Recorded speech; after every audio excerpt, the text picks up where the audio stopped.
나무에 열매가 없으며 감람나무에 잎이 없으며 때 먹을 것이 없으며 우리의 양이 없으며 외양간에 소가 없을지라도 나는 여호와로 말미암아 기뻐하며 나의 구원의 하나님으로 말미암아 기뻐하리로다.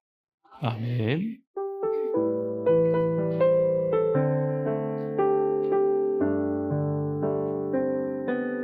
주님을 예배하는 것, 주님을 기뻐하는 것, 나의 마음과 뜻 다해 주님 더 알기 원하네. 주님을 사랑하는 것, 주님을 갈망하는 것, 나의 유일한 소망이라. 할렐루야. 잘 나오셨습니다. 우리 옆에 분들 보시고 같이 인사 나누시도록 하겠습니다.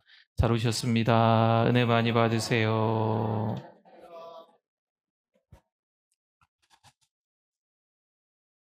(2026년) 2025년을 뒤로 하고 올해 2026년을 엊그제 시작했던 것 같은데, 한 달, 두 달 보내다 보니까 이 6달을 다 통째로 보내는 것 같습니다. 송구 영신 예배를 준비하며 말씀을 준비하며 기도하면서 그런 생각을 했었어요. 하나님, 내년에는 2026년에는 또 교회 안에서도 목회를 잘해야 되겠지만 또 여러 목회자들이 어려운 시간들을 겪을 때 해결책을 제가 제시는 못하겠지만 같이 들어주기도 하고 손잡아주기도 하고 그래야 되겠다라는 마음이 있었다고, 아마 제가 송구영신 예배 때나 연초에 그런 얘기를 드렸던 것 같아요. 6개월을 돌아보니까 별로 한 게 없더라고요. 그래서 그 일내에 또 우리 여러 목사님들을 또 우리 전주까지 오게 해서 이렇게 제가 오라 그런 건 아닌데 이렇게 만나게 되는 시간들을 하나님이 또 일부러 갖게 하시는 것 같아요. 제가 어떤 크게 도움이 되는 건 안 되겠지만 같이 만나서 식사 함께 하면서 이런저런 이야기를 들어드리면서 이야기를 나누기도 했습니다. 근데 우리와 또 우리 목회자들과 뭐 별반 다를 바 없어요. 때로는 육신의 질병 때문에, 때로는 마음의 상처 때문에, 때로는 신앙의 갈등으로 인해서 올 한해 6개월을 그렇게 보내고 있는 거지요. 아이고, 어떻게 안 됐어. 어쩌다 그렇게 됐어. 이렇게만 말할 수 없는 게 오히려 힘들고 어려워도 그 가운데서 충분히 감사하는 사람들도 있다는 거죠. 요 근래에 우리 성도들께서도 글쎄요, 어떻게 말씀드려야 할까요? 이게 좀, 이 질병이란 게 참 무서운 것 같아요. 그렇죠? 암, 투병 이런 게 참 마음이 참 아픈 것 같습니다. 우리 잘 싸우시도록 우리 성도님들 근처에 계신 분들 가운데 그런 가정들이 있는데 기도해 주시기를 바랍니다. 이래저래 어려움을 겪고 있는 분들도 계십니다. 그래도요, 하나님 감사합니다 라고 고백하시는 분들이 있어요. 뭐 감사할 것도 없는데. 왜 그런 얘기를 하시냐면, 지금 내가 숨 쉬는 것도, 살아있는 것만으로도 감사하다고, 하나님이 나를 버리지 않으신 것만으로도 감사하시다고 고백하십니다. 사실 우리가 감사할 조건이 많아서 감사하는 것은 아닙니다. 감사할 이유를 하나님 안에서 발견하기 때문에 감사하는 겁니다. 오늘 본문은 감사가 넘치는 상황에서 나온 말씀은 아니시죠. 잘 알고 있는 말씀입니다.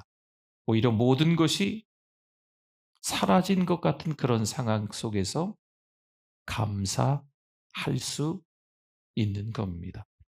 하박국 선지자는요, 아무것도 없는 자리에서도 하나님을 바라봅니다. 그리고 놀라운 믿음의 고백을 하는 것을 볼 수 있어요. 이렇게 봐도 저렇게 봐도, 밑으로 봐도 위로받어. 이거는 하박국의 입장에선 감사할 게 사실 없습니다. 그래도 감사할 게 있겠지. 제가 계속 이 말씀, 네. 한 단어, 한 단어. 또 그쪽 나라 말로는 또 어떻게 적혀 있나, 막 이게 또 막 비교하면서. 아무리 봐도 하박국은 감사할 상황이, 환경이 절대 아닙니다. 하박국 부흥회도 우리 같이 은혜 나누면서 하박국에 대한 말씀을 나눴었잖아요. 들었었잖아요. 하박국은 지금 처한 현실이 답답하기만 한 거예요. 사실 그래야 맞습니다. 그런데 믿음의 고백을 하박국이 하는 거지. 하나님께서 도대체 기뻐하시는 감사가 무엇일까요? 이제 6개월을 다 보내고 남은 6개월을 또 달려가야 되는데, 아니 인생의 전반전을 다 보내고, 지금까지 사셨던 인생을 전반전이라고 하지요. 인생의 전반전을 다 사시고 이제 앞으로 인생의 후반전을 사셔야 되는데, 진짜 지금까지 살면서 감사만 있으셨습니까? 아니면 하나님 앞에서 회개하고 앞으로 남은 인생의 또 다른 세월들을 보내면서 감사만 하기로 약속하시겠습니까? 도대체 하나님은 어떤 감사를 기뻐하실까요? 하박국은 모든 것이 무너진 것 같은 상황 속에서 어떻게 도대체 감사할 수 있었을까요? 오늘은 이렇게 좀 구분을 했습니다. 첫째, 화면 한번 보세요. 같이 한번 읽어보겠습니다. 믿음은 환경보다 하나님을 먼저 봅니다. 환경이 있고 하나님이 계세요? 관심 가는 게 더 보여요. 시장에 가셨어요? 어디 마트에 들어가셨어요? 지나가다가 간판을 보고 계세요? 관심 가는 게 보여요. 제가 한번 이렇게 성도님 가정 이렇게 신방 가다가 이번 주에 보니까 간판이 그냥 오죽 답답했으면 제가, 아이고 저 옆에 툭 튀어나온 간판들은 좀 없애면 안 되나. 간판이 너무 많은 거예요. 근데 우리 권사님네 집 간판은 잘 보이더라고요. 제가 그렇게 많은 간판 중에서 제가 찾으려고 하는 그 간판은 잘 보이더라고요. 현실이 잘 보일 수도 있고 하나님이 잘 보일 수도 있고. 17절 말씀을 한번 볼까요? 우리 읽어주셨지만 같이 한번 읽어봅니다. 비록 무화과 나무가 무성하지 못하며 포도나무에 열매가 없으며 감람나무에 소출이 없으며 밭에 먹을 것이 없으며 우리의 양이 없으며 외양간에 소가 없을지라도. 아멘. 이 말씀을 보면 답답합니다. 깜깜합니다. 이렇게 살 수 있을까 싶은 마음이, 어깨가 쭉 늘어지고 제 마음이 너무 아프더라고요. 근데 하박국이 지금 이 현실을 부정하고 있지는 않습니다. 인정해요. 아, 현실이 이렇구나. 하박국은 어려움을 외면하지 않아요. 있는 그대로 바라봅니다. 당시의 상황을 보면요, 지금 이 나라 백성들의 시선이 하나님께서 원하시는 곳에 머물러 있지 않고 하나님과 상관없는 곳에 다 시선이 머물러 있었어요. 뭐 쉽게 얘기하면 이겁니다. 하나님을 바라봐야 되는데 세상을 바라보는 거죠. 하나님을 바라봐야 되는데 재물을 바라보는 거죠. 그래서 자기가 바라보는 것에 더 신경 쓰다 보니까 죄만 짓고 살아가는 거예요. 그러니 하나님의 마음이 얼마나 아프셨겠어요. 분명 그 나라 백성들보다 더 죄악으로 가득한 바벨론이라는 나라인데, 그 바벨론을 들어서 지금 이 나라를 다 쑥대밭으로 하나님이 만들 징벌의 계획이 있으신 거죠. 그러기 전에 하나님이 먼저 하박국 선지자에게 그 내용을 말씀하시는 겁니다. 아직 그 일이 일어나지는 않았어요. 근데 하나님께서 앞으로 이렇게 할 거다. 이것도 없고 저것도 없고 저것도 다 안 되는 상황까지 내가 만들어 놓을 거다. 바벨론이라는 나라가 쳐들어와서 싹 다 밀어버려서 그렇게 만들 거야. 하나님이 선지자에게 말씀하시는 것.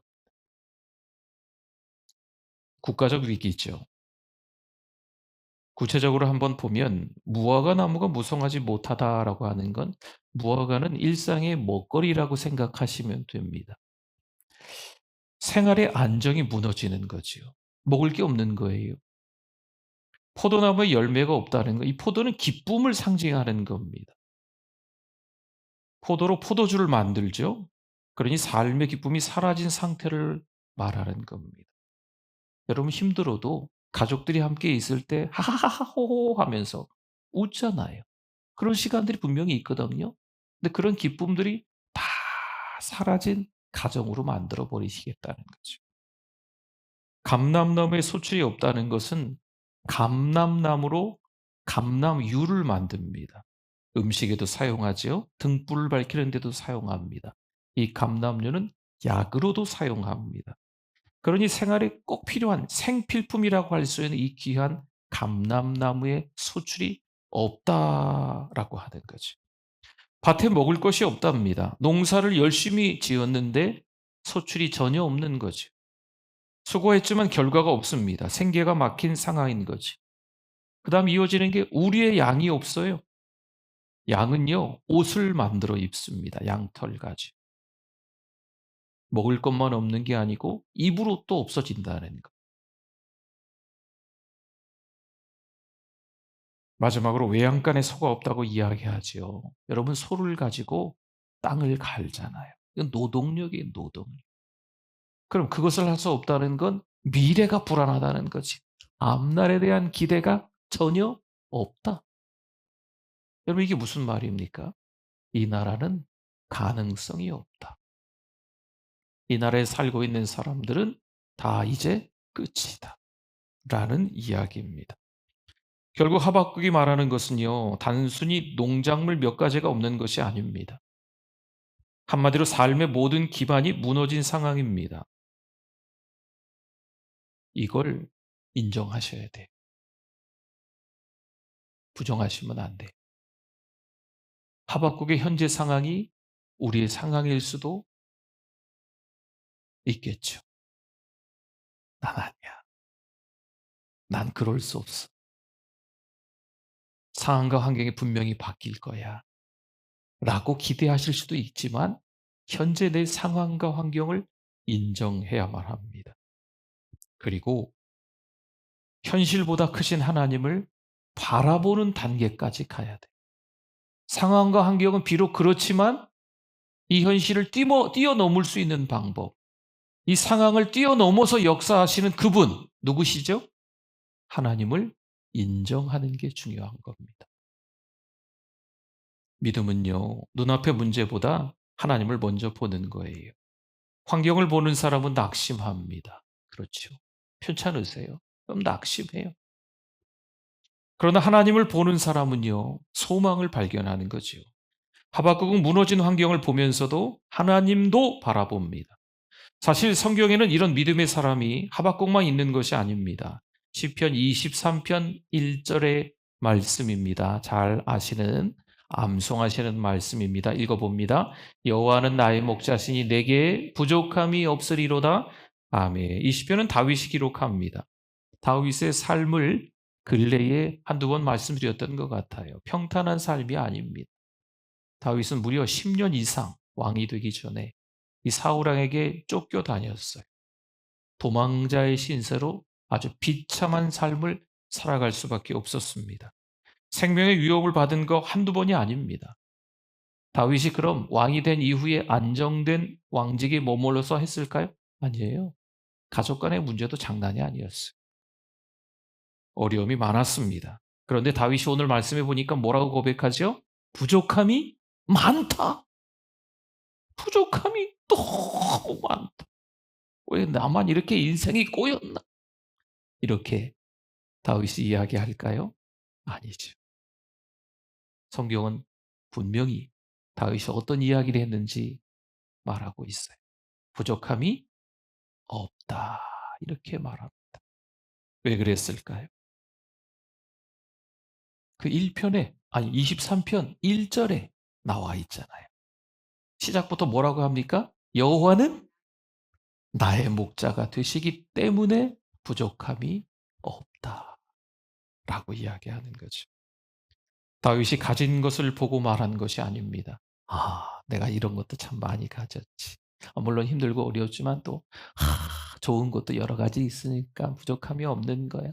이렇게 이야기하는 게 아니에요. 세상에서 말하는 더 많고 더 적고 더 누리고 안 누리고 이런 거 가지고 이야기하는 것이 아닙니다. 함께 하시는 하나님, 그 하나님을 보고 말하는 거예요. 환경은 부족할 수 있습니다. 그러나 하나님은 부족하지 않으세요. 상황은 흔들릴 수 있어요. 그러나 하나님은 흔들리지 않으십니다. 그래서 믿음의 사람은 환경보다 누구를 먼저 바라봐야 된다고요? 하나님을 먼저 바라봐야죠. 여러분, 하나님을 가진 사람은요, 모든 것을 가진 사람입니다.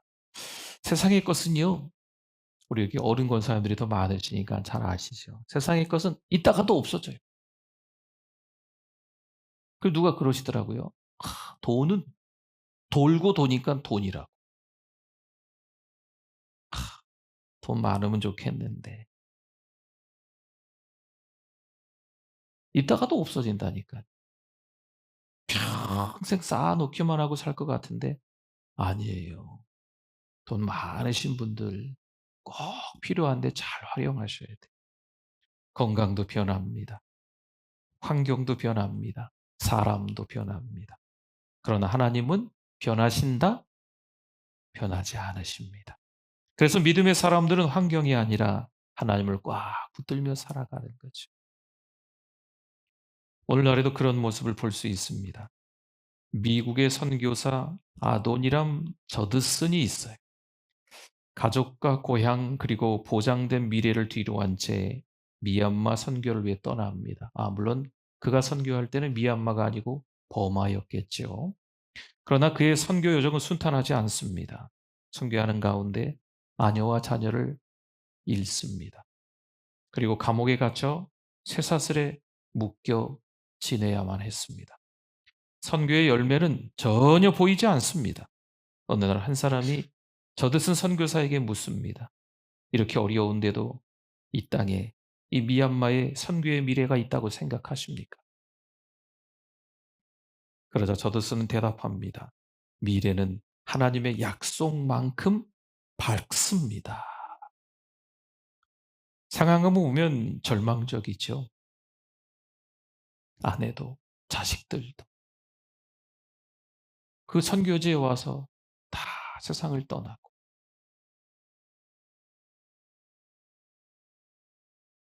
나라를 떠나고 좋은 어떤 생계를 다 떠나서 선교지에 와서 선교 열매는 전혀 없고 감옥에 갇혀 있어야만 하는 형편이 됐는데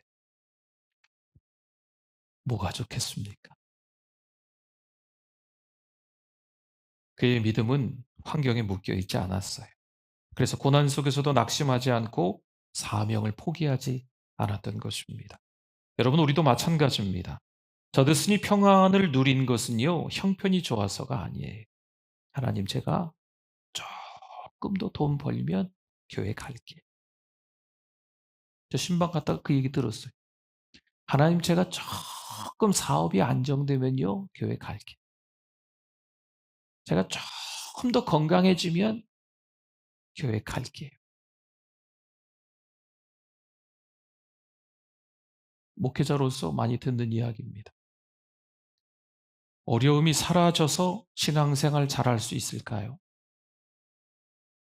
나에게 근심과 걱정을 안겨주는 사람이 있는데 그 사람이 사라지면 나에게 하나님이 주시는 평안으로 가득 찰까요? 저드슨이 평안을 누린 것은 형편이 좋아서가 아니죠. 어려움이 사라져서도 아닙니다. 진짜 이유가 뭘까요?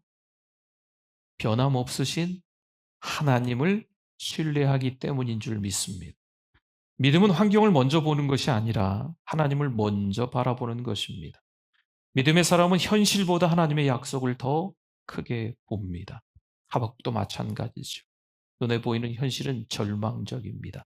물론 아직 일어나지 않은 일을 하나님이 하박국에게 말씀하신 거였어요. 근데 앞으로 그 절망적인 국가적 위기 상태가 온다는 거죠. 아무것도 건질 게 없어요. 그러나 그는 환경보다 하나님을 바라봅니다.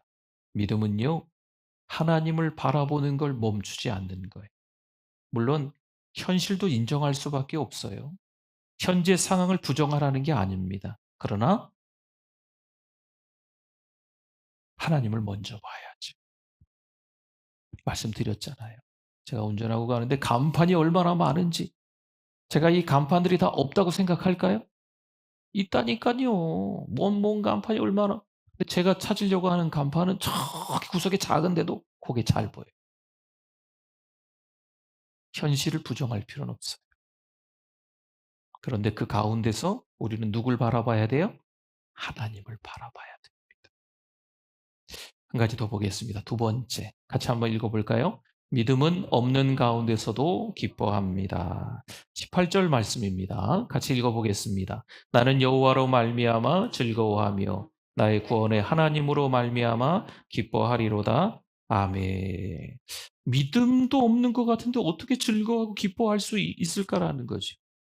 여러분, 여기서 즐거워하며라는 말이 나와 있는데요. 이 즐거워함은요, 저기 밑에서부터 이 배 안에, 이 내면에서부터 솟아나는 기쁨을 이야기하는 거예요. 그런 단어예요. 제가 이 나라 말이 좀 관심이 좀 많아요. 예전부터. 헬라어, 히브리어 이런 쪽에. 네. 그래서 그 단어의 의미를 제가 좀 자주 이야기해 드리는 편이잖아요. 여기서 말하는 이 즐거움은요, 저 밑에서부터. 네. 그냥 대화하다가 웃긴 얘기하면 이런 거 아니에요. 저기 내면에서부터 진짜 기쁨인 거죠. 진짜 기쁨이 나오는 거예요. 그 기쁨을, 그 즐거움을 말하는 거예요. 하나님으로 인해 생기는 기쁨인 줄 믿습니다. TV 보다가 재밌는 거 나오면 배꼽 빠지겠네. 이런 기쁨 아니에요. 오늘 여기 성경에 나와 있는 이 즐거움은, 이 기쁨은 하나님으로부터 오는 기쁨을 말하는 거예요.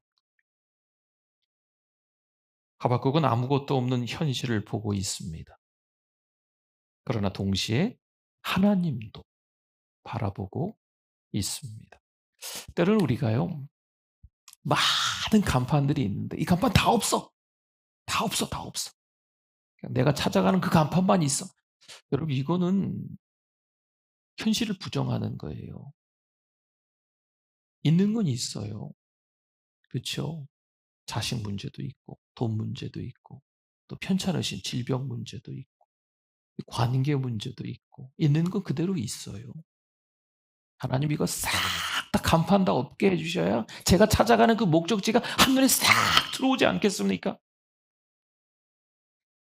가뜩이나 길친데 길도 잘 못 찾아가는데, 그럼 하나님이 그 간판 다 없애주시나요? 아니라니까요. 현실은 현실대로 인정하십시오.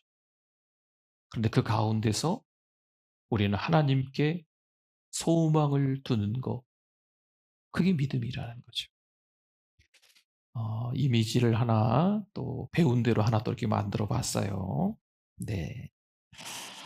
참된 기쁨. 기쁨의 근원은 환경이 아니라 뭐라고요? 하나님이 하나. 기쁨의 근원은 환경이 아니에요. 저 비슷한 간판이 있네. 제가 찾아가는 그 목적지는 아닌데. 하면 잔뜩 많이 있어도 진짜 제가 소망을 두고 살아가야 될 분은 하나님이시죠. 자꾸 딴 거에 관심이 가는 거예요. 그래서 낙심하게 되고 절망하게 되고 서운하게 되고 오히려 하나님이 더 기뻐하시는 걸 놓치게 되는 거죠. 참된 기쁨은 누구시라고요? 하나님이십니다. 성경은 이런 기쁨이 형통한 날에만 가능한 것이 아님을 보여줍니다. 사도행전 16장 25절에 보니까요. 한밤중에 누구죠? 바울과 실라가 기도하고 하나님을 찬송함에 제수들이 듣더라. 아멘. 이야기를 보니까 한밤중이랍니다. 그리고 바울과 실라가 아무래도 이 말씀의 배경을 보면 감옥에 갇혀 있는 게 아닐까. 그렇죠? 감옥에 갇혀 있는 거예요. 빌립보 감옥에 갇혀 있습니다. 복음을 전하다가 붙들려 왔어요. 억울할까요? 억울하지 않을까요? 억울하죠. 그런데 그 감옥 안에서 뭐 하고 있어요? 찬송하고 기도하고 있어요. 억울할 만한 상황을 간판으로 하나씩 만들어 봐요. 그러면 간판 많이 걸 수 있어요. 그런데 그 현실을 부정하는 건 아닙니다. 억울한 거 있죠. 속상한 거, 서운한 것도 있을 수 있죠. 사람인데 세상 모든 게 다 쉽게 변한다는데 그런 게 왜 없겠습니까? 그런데 이 바울과 실라가 하나님을 바라보고 그 감옥 안에서 찬송하고 기도하는 거죠. 어떻게 됐을까요? 복음이 그 간수에게, 아니 그 가정 식구들 모두에게 들어간 줄 믿습니다. 예수님을 바라보면 소망이 있습니다. 몇 달 전에 제가 예수병원에서 수술을 했잖아요. 이제 몇 개월 지났으니까 그때 저의 심경을 한번 기회가 되면 말씀드려야 되겠다 싶었는데 오늘 말씀의 흐름이 좀 그런 것 같아서 말씀을 드립니다. 예수병원에 수술을 앞두고 있는데 마음이 제가 편했을까요? 수술을 앞두고 기도 많이들 받으십니다. 제가 찾아가서 기도도 해드리고 또 교회에서 기도받고 가시기도 하고 여차여차 시간이 안 맞으면 제가 전화로라도 꼭 기도해 드리려고 해요. 근데 막상 제가 수술을 받으려고 하다 보니까 저도 마음이 편하지는 않더라고요. 기분이 묘하더구만요. 수술실에 들어갔습니다. 수술대 위에 누워 있는데 왠지 좀 긴장이 되는 거죠. 걱정도 되고. 그때 간호사가 따뜻한 위로의 말을 건네더라. 밝게 웃으면서 몇 마디 이야기를 주고받았어요. 그리고 분명히 그 전서부터 나왔을 텐데 소리가 그다음에 제가 찬양이 들리기 시작했어요. 예수병원은 수술실에 찬양을 틀어 놓더라고요. 그전부터 나왔을 텐데 제가 기분이 좀 묘했는지 찬양을 못 듣고 있었던 것 같아요. 간호사와 몇 마디 주고받고 마음이 좀 안정이 되고 그러니까 찬양이 들립니다. 수술이 끝난 후 저는 건강을 회복한 것도 감사하지만 그 안에서도 여전히 하나님이 나와 함께 계시는구나. 당연하겠지만 목사인데 뭐 당연하겠지. 기분이 묘하더라니까요. 근데 그것을 또 새삼 깨달은 거죠. 성도 여러분, 감사는요, 모든 일이 잘 된 후에만 하는 것이 아닙니다. 하나님이 함께 하신다는 그 사실을 알 때 감사가 시작됩니다. 수술실에서 저도 다시 깨달은 거죠. 상황이 달라진 거 먼저가 아닙니다. 하나님께서 그 자리에 함께 계신다. 이게 제 마음에 평안을 줍니다. 하박국도 마찬가지입니다. 눈에 보이는 형편은 여전히 어렵습니다. 그렇죠. 무화과 나무에 열매가 없고 외양간에 소가 없어도 이런 현실들은 달라지지 않는 거예요. 그러나 하박국은 그 현실만 보는 게 아니고 운전하고 가는데 간판이 너무 많은데 그 간판들만 집중하는 게 아니고 내가 정말 찾아야 될 그 간판을 보는 거죠. 누구세요? 하나님이시잖아요.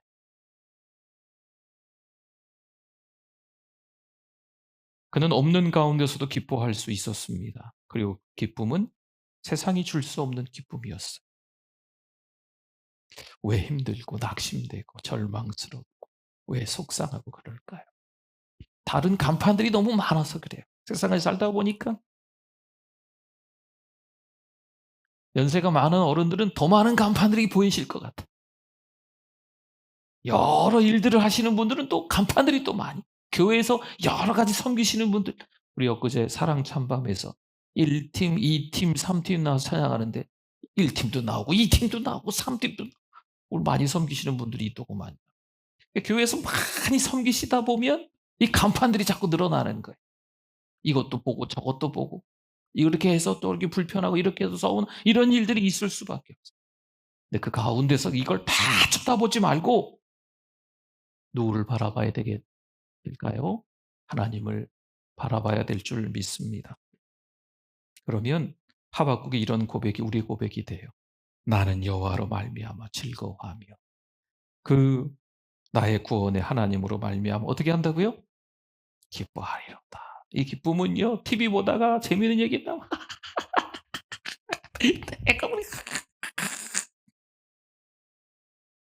이런 기쁨 아니에요. 저 내면에서부터 하나님으로부터 오는 기쁨. 정말 다른 기쁨이죠. 한 가지 더 보겠습니다. 세 번째. 같이 한번 읽어보겠습니다. 믿음은 하나님 자신을 기뻐합니다. 이 이야기를 하고 싶어서 지금 여기까지 달려온 겁니다. 18절을 한번 볼까요? 18절에 보니까 네, 나는 여호와로 말미암아 즐거워하며 그 다음에 읽어볼까요? 나의 구원의 하나님으로 말미암아 기뻐하리로다. 아멘. 여기서 구원은 위험에서 구해주심을 말합니다. 그럼 한번 비교해 볼까요? 비교가 되려나? 곡식이 중요할까요? 하나님이 중요할까요? 네. 그렇죠. 감람류가 중요할까요? 하나님이 중요할까요? 우리의 양이 아니면 소가 중요할까요? 하나님이 중요할까요? 도대체 뭘 바라보고 살아야 될까요? 하나님을 가지고 있는 우리, 하나님을 만난 우리, 하나님을 믿은 우리는 도대체 뭘 바라보고 살아가야 될까요? 하나님 바라보시기를 축원합니다. 참된 믿음은 하나님께 무엇을 받을까 보다 하나님과 함께하는 것을 더 기뻐하는 것입니다. 성경에는 하나님 자신을 가장 큰 복으로 발견한 또 한 사람이 있어요. 시편 73편 25절에 보니까요. 같이 한번 읽어보겠습니다. 하늘에서는 주의 누가 내게 있으리요. 땅에서는 주밖에 내가 사모함이 없나이다. 아멘. 이 시편은 아삽의 시입니다. 처음에 그는 악인의 형통함을 보며 흔들립니다. 이 시편 73편이 유명한 시예요. 73편 가지고만 책이 나와 있는 경우도 있습니다. 이 73편 가지고 저도 우리 교회에서 여러 차례 말씀을 나눴던 것 같아요. 아주 유명한 73편이에요. 하박국의 느낌하고 좀 비슷해. 악인이 너무 잘 돼. 교회 열심히 하고 믿음으로 살아가는 사람은 막 힘들고 어려운 일을 겪는, 악인은 하는 것마다 잘 돼. 만사 형통 같아. 이걸 보고 73편의 시인이 배가 뒤틀렸어요. 아유, 배 아파. 사촌이 땅을 샀나. 그런 비슷함이 좀 있어요. 마음이 괴롭습니다. 믿음이 흔들립니다. 그럼 그것으로 이 73편이 끝났을까요? 아니에요. 73편 뒤로 가면 갈수록 이 아삽이 하나님을 경험합니다. 하나님을 성전에 들어가서 만나고 생각이 바뀌어요. 인생을 살아가면서 여러 간판들이 보이기는 하지만 그 인생의 길 가운데 간판들이 없는 건 아니지만 제일 중요한 하나님을 바라보고 살아가야 되겠구나. 성전에 들어가서 하나님을 만난 이후에 그의 입술의 고백이 바뀝니다. 할렐루야! 우리의 고백이 되실 수 있기를 바랍니다. 유난히 요즘에 편찮으신 분들이 좀 있으세요. 하나님 바라보시기를 바랍니다. 힘들고 어려운 일을 걸어가는 분들이 우리 주변에 있으면 아이고 뭐 그런 거 가지고 그래. 또 이렇게 하는 건 위로가 안 되신대요. 저도 힘들고 어려운 목회자들을 만날 때가 있어요. 근데 제가 생각 들어서 이렇게 하면 정답일 것 같은데 저 절대 이야기 안 합니다. 그건 전혀 위로가 안 되거든. 해결책을 제시할 수가 없어요. 하나님이 또 그 목사님, 또 그 교회를 통해서 어떻게 역사하실지 모르기 때문에 전 그냥 들어드립니다. 필요하면 같이 눈물도 흘려요. 너무 마음이 아프니까. 그냥 손잡아 주는 거죠.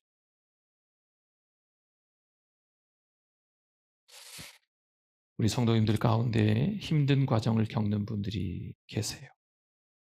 저와 여러분들이 하나님을 가진 사람이기 때문에 그 받은 은혜가 그분들에게 흘러갈 수 있기를 바랍니다. 어린아이가 생일에 많은 선물을 받았어요. 장난감도 받고 과자도 받고 옷도 받고. 그런데 이 아이가 선물을 다 내려놓고 누군가에게 막 달려갑니다. 그 선물을 전해준 아빠에게 달립니다. 그리고 아빠 고마워하고 아빠에게 안깁니다. 우리도 마찬가지입니다. 하나님께 주시는 복 귀합니다. 저도 여러분들도 하나님 앞에 간구하는 기도 제목이 있어요. 하나님 요것도 주시고요. 요것도 주시고 요것도 주시고 요것도 주시고. 이게 하나님이 주시는 복이에요 다. 그렇죠? 누가 주시는 복? 하나님이 주시는 복이죠. 이 복이 귀하죠. 진짜 귀한 분은 누구세요? 하나님이시라는 거죠. 하나님이 계시기에 우리는 소망이 있습니다. 하나님이 계시기에 우리는 감사가 있는 줄 믿습니다. 참된 믿음은 하나님 자신을 가장 기뻐하는 믿음입니다. 오늘 하박국은 우리에게 믿음의 길을 보여주고 있어요.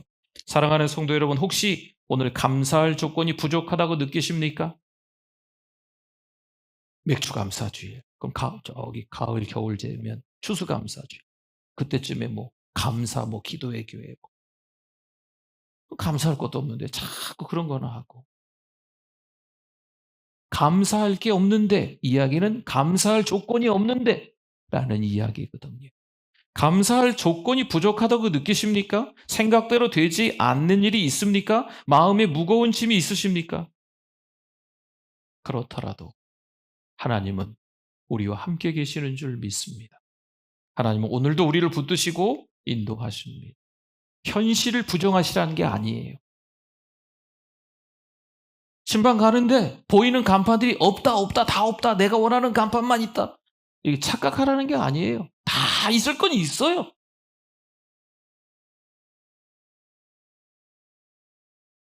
그런데 누구를 바라봐야 돼요? 하나님을 바라봐야지. 그럴 때 우리도 하박국처럼 고백하게 될 것입니다. 난 여호와로 말미암아 즐거워하며 나의 구원의 하나님으로 말미암아 기뻐하리로다. 할렐루야. 그런 즐거움, 그런 기쁨으로 살아가는 우리들 되기를 소망합니다. 아멘. 우리 같이 찬양하겠습니다. 하나님의 사랑을 사모하는 자. 우리 찬양하고 강단으로 올라오시는 분들은 오늘 남녀 선교회 회장님들이 올라오시면 되겠습니다. 또 곳곳에서 공동체 기도를 같이 또 참여해 주시면 감사하겠습니다. 하나님의 사랑을 사모하는 자, 하나님의 평안을 바라보는 자, 너의 모든 것 창조하신 우리 주님이 너를 얼마나 사랑하시는지 하나님께 찬양과 경배하는 자, 하나님의 선하심을 닮아가는 자, 너의 모든 것 창조하신 우리 주님이 너를 자녀 삼으셨네. 하나님 사랑의 눈으로, 하나님 사랑의 눈으로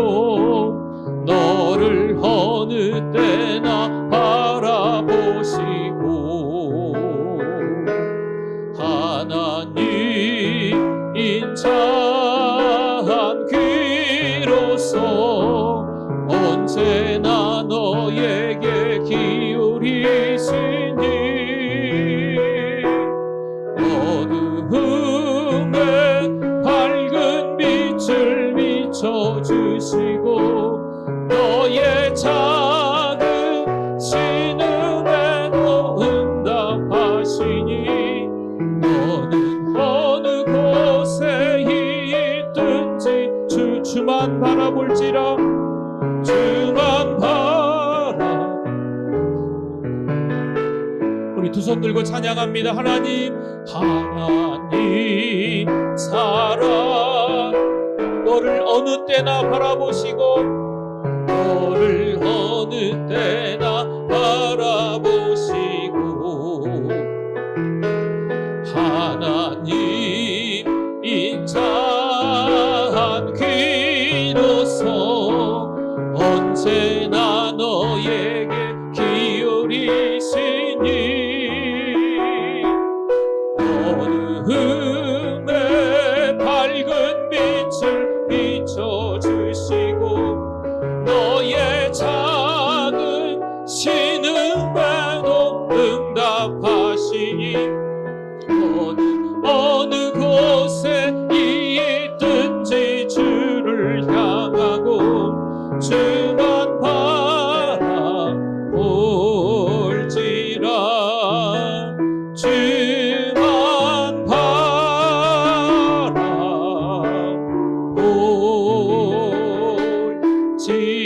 바라볼지라.